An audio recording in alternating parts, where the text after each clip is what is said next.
Hey, what's up, guys? I've been playing my player a bit, and it takes forever to get VC, and I really don't want to buy any. So I tried to find something that I could do, like a glitch, and I guess they had some for the last gen consoles, but they don't for the next gen. So I came up with my own little method of being able to get VC without actually even playing. Um, what you're going to want to do is go to my GM, and I've already started one, but you start your my GM if you haven't, and you can pick any team. It doesn't really matter. I picked the Thunder, and then you want to set it to the hardest difficulty, Hall of Fame.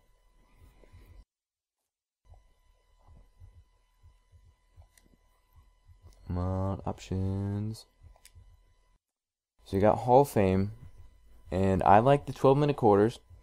You don't have to put them on 12-minute quarters, but I put them on 12-minute quarters because I literally start a game, leave it on, and then come back in an hour, and then I have 925 VC.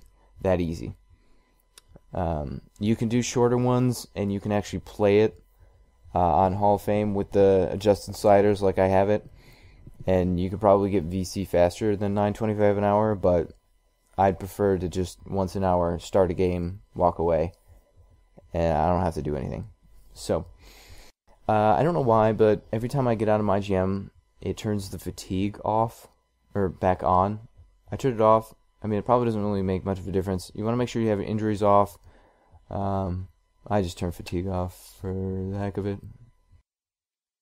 And you want to turn all of your stuff up. Everything. Just turn it all up. Except health defense. I don't know why. I felt like it would be better without health defense, but it probably doesn't make much of a difference. Everything up except fatigue rate, frequency of injury, and severity of injury. And then this stuff doesn't really matter. I turned up the 3-point because I felt like my team would score faster or get a higher score, I mean. And fouls. Make sure you turn the fouls off. Very important. That'll really slow down your game.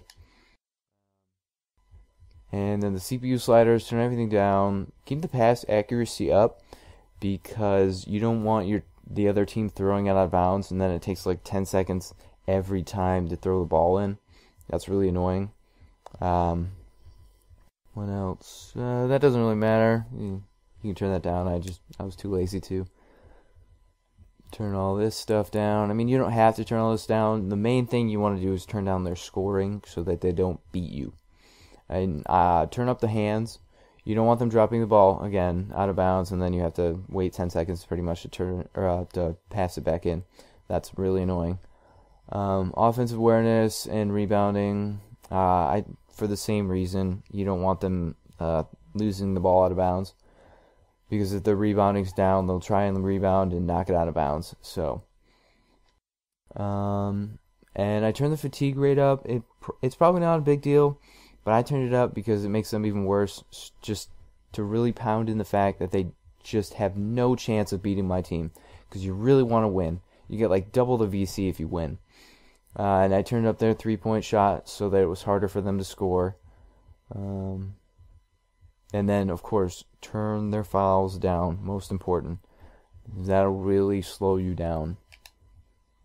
I turned the timeout to manual, subs to manual, and I think that was everything there. And anything on here? No, leave that. Preferred position, I don't know why it does this every time I get out of my GM, but it switches it to none. I put mine on shooting guard for a couple reasons. One, the shooting guard doesn't usually pass in, because if your guy's passing in and you're not actually playing with him, you're going to get a 5-second call, and it's 5 seconds of no clock running, and then they have to do the whole turnover, like 10 seconds of them switching the ball, and then the other team finally passes it in. So that'll really slow you down. And then they don't usually pass to the point guard if they get a rebound. I mean, the shooting guard, they usually pass to the point guard. So you don't want to be the point guard, and you don't usually want to be a guy who's really good at rebounding, because he'll get the rebound, and then he'll sit on your side of the court, and then you'll get an 8-second penalty for not getting the ball across half court.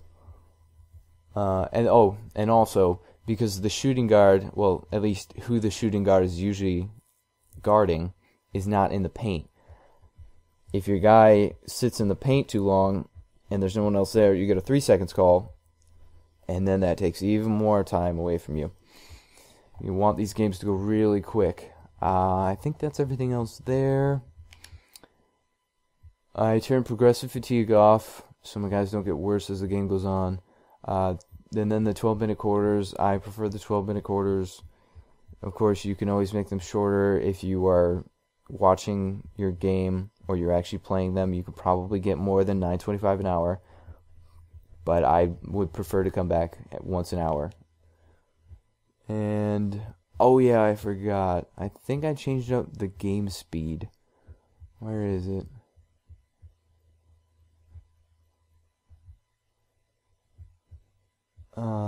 Man, I don't remember. Oh, duh, it's right here. Turn the game speed all the way up, so then you guys are really moving and making everything happen a lot quicker. Like passing the ball in and getting across half court and whatnot. I mean, it's probably not that big of a difference, but I think it's faster. And I think that's pretty much it. Another just overview. I do the 12-minute quarters, leave it on for an hour, and come back, and then I start another game. And eventually, when you finish your season of your MyGM, you'll get a bunch of goals met and whatnot for being so good and having fans and whatnot. So you'll get bonus VC at the end, as well as the $9.25 an hour. So it's not exactly $9.25 an hour. You'll get a little bit more. And I think that's everything. Yep. Catch you guys later.